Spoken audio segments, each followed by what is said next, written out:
Nothing, I mean nothing, will prepare you for your first time of having a racial encounter at work and not knowing what to do. This is not even the first time I've experienced like a racial situation at work, but this is the first time it was very obvious to me, and I was like, whoa. So you know, as a black girl, you come into work with a new hairstyle and whatever. And one of my white colleagues literally said to me, "Oh, wow, you're looking so feminine now. I didn't like the dreads that you had before." Bearing in mind, the hairstyle that I had before were boho braids, and I had them in, and the hairstyle I had later was a hairstyle like this, a wig, literally in this same hairstyle. And I said to her, what do you mean? She was like, "Oh, I just didn't like the dreads, you know, I think it made you look a bit manly." And she said this in front of my manager, who was a white like man. And I looked at him and I looked at her and he looked at her like, and I just said to her, "Well, I'm going to have my braids again next week." And I walked away.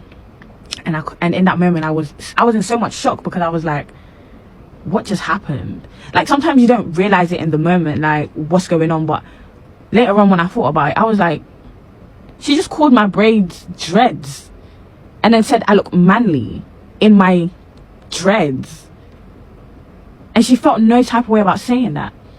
And it was crazy. It was a crazy moment. Like, I genuinely couldn't believe it. I did report her to HR though, for sure. So I used to work in the oil field, and it was strange because there is this one thing a lot of people had in common, which was they didn't like working with black people. And at the time where I worked there was a lot of Cuban people, and a lot of them were black. And like, not just like brown, like dark brown, like most African Americans. No, because we're like Ugandan black, dog. Like, you know, Optimus Prime black. You know, they're the originators, right? So it was interesting because, you know, the Cubans, the Mexicans, black people, white people, didn't really get along that well. I mean, they got along, but it was mostly the older people that just had all this weird beef, like weird racial beef. But I remember I was talking to this older Cuban black gentleman, and it was interesting because we were having a normal conversation about how like life is in Cuba, and like, you know, a lot of Cubans are really Republican, really interesting, and I like, you know, I love talking to older people. So we're talking in Spanish, blah blah blah. Two young black people come in, two young black truck drivers, and they look at him and go, "Hey, what's up, brother?" You know, in the vernacular, because I can't, you know, I'll be racist if I do it. But what ended up happening is I've never seen such a disgust from a dude that, you know, they look similar. And he goes and he looks at me like,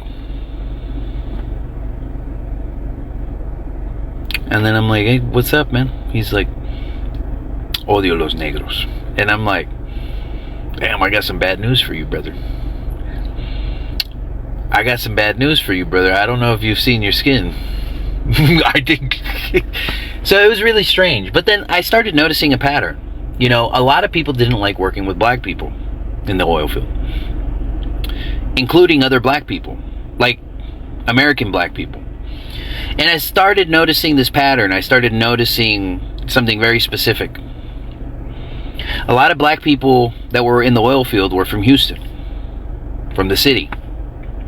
A lot of black people that didn't like working with black people weren't from the city. They were from small towns. And then I noticed a pattern with the white people. A lot of white people didn't like working with city white people. A lot of Mexican people didn't like working with city Mexican people. And I started noticing the pattern is that people from small towns or from the South or from poor areas have a different work ethic than people that grew up in the cities. Because a lot of people that grew up in the cities have this mentality, well, that's not my job. Meanwhile, a lot of small town people that I've met and I've worked with are very big on like, we need to do a good job. So it was very strange because like a lot of people didn't like working with black people But I think a lot of people just don't like working with city people. And to the woman who decided to shout at me whilst I'm at work and we have a full tub, I think I've just had like my first like proper bad racial encounter. I'm so done. I'm actually so done being black, bro. You're done being black and you just had your first racial encounter? What about people who've been having many racial encounters and still wake up proud to be black? I remember I had my first one at 11. Obviously empathize with what she's going through, but if this is who we got on the front lines when it comes to racism, I think we might just be cooked. She even said in the video she's pretty much been sheltered from racism. I think she said she lived around all white people, too, people I think she perceived to be good white people. And from what I gathered, she didn't say anything directly racist. So I'm not saying she wasn't racist. I'm saying, if anything, this seems like it was a microaggression, which can be a lower level of racism. But it's confusing because it's like, bro, you can go to work and get microaggression from some racist people. You can go to a grocery store. So I'm like, how has a microaggression got you like this at 24? And it's like, cool, even if it's your first encounter, are you not observing what's going on out here? Like, even if it don't happen, are you not seeing it happen to other people? So shouldn't you be like ready for something like this? And it's crazy because if you see the stuff they're doing to some black people with racism in Mississippi, if you're seeing what they're doing to immigrants in Ireland, it's like, bro, and you're doing this over a microaggression, we got a lot of bigger problems, you know, when it comes to this stuff. There's way more stuff you need to get prepared for. And I think now it's making sense why I talk to certain black people and they act like racism doesn't exist. They probably just haven't had their first encounter yet. And I have to ask, what job are the parents doing preparing their children for the reality of this world if they're having reactions like this at 24? Why does there have to be racism and homophobia when we are all human? I've always said that. We all just people. Why is there so much hate in the world? I don't get it. I don't understand it at all. And we have all put a Sharpie up our butt just to see what it feels like. Lost me there. What in the hell are you talking about? I've never done that. Listen, did you know that Sharpies on average can write 1,800 feet? How do you do? People say black people are the most violent ones because we don't create war crimes. That'd be you know who. Always aggressive. Look at history. Like, y'all don't ask the question, like, why are black people aggressive? Let's look at history, okay? The environment that they in. We're only violent because we try to defend ourselves. Like I said, they soft, bro. Like, I promise you cannot talk stuff about somebody and expect nobody to not want to put hands on you. Oh my God, y'all trying to hit somebody. Don't talk stuff then. That's common sense. They were so intent on never letting us have rights, never seeing us as equal, that they had their hatred and racism etched so deeply in stone and painted in gold. This is the exact type of history that they want us to ignore. This is the exact type of history that they are trying to erase. I want y'all to take a real long, hard look at exactly how deeply etched into this stone these two separate words are: colored and white. Where these fountains used to be in a department store in Georgia, Rome, Georgia. Thankfully, they are being preserved in a museum, but there are so many other instances of items like this that are being wiped off, that are being erased, and the stories that go with them are not being told, are being suppressed from being told. And this is exactly why they don't want us to see these things. They don't want these things to be shown to our children and to their children, because this is the truth. And the truth makes them feel uncomfortable because they know anybody in their right mind would second guess or side eye somebody that belongs to a demographic that could do this to a fellow human being. You can't raise blind patriotism like that. You can't raise a group of people that will fight and work and give everything, their all, their money, their time, their life to this country as a sacrifice for the rich. So the next time y'all want to tell us, just get over it, it's not that deep. Yeah, it is that deep. Etched really deep in stone. The same way that it's etched in our DNA. And I need some Asian creators who never spoke on racism before, anti-blackness in the Asian community, to stop speaking. You're downmining and underestimating the heaviness of like the boycotting, because boycotting is not racist, one of all. And then it's also racism to actually compare a life lost to a black community to your dollar. Two, POC and black people are not the same thing. We're interchanging. So stop calling us for POC. We're not that. Look it up. It's not that hard. Three, sitting here and saying that we should all be unified going against racism is not cool. Of course, I'm not digging at racism against racism, but boycotting is not racism. Let's not do that. Boycott is to bring awareness to racism or to a topic that needs attention of or addressing of.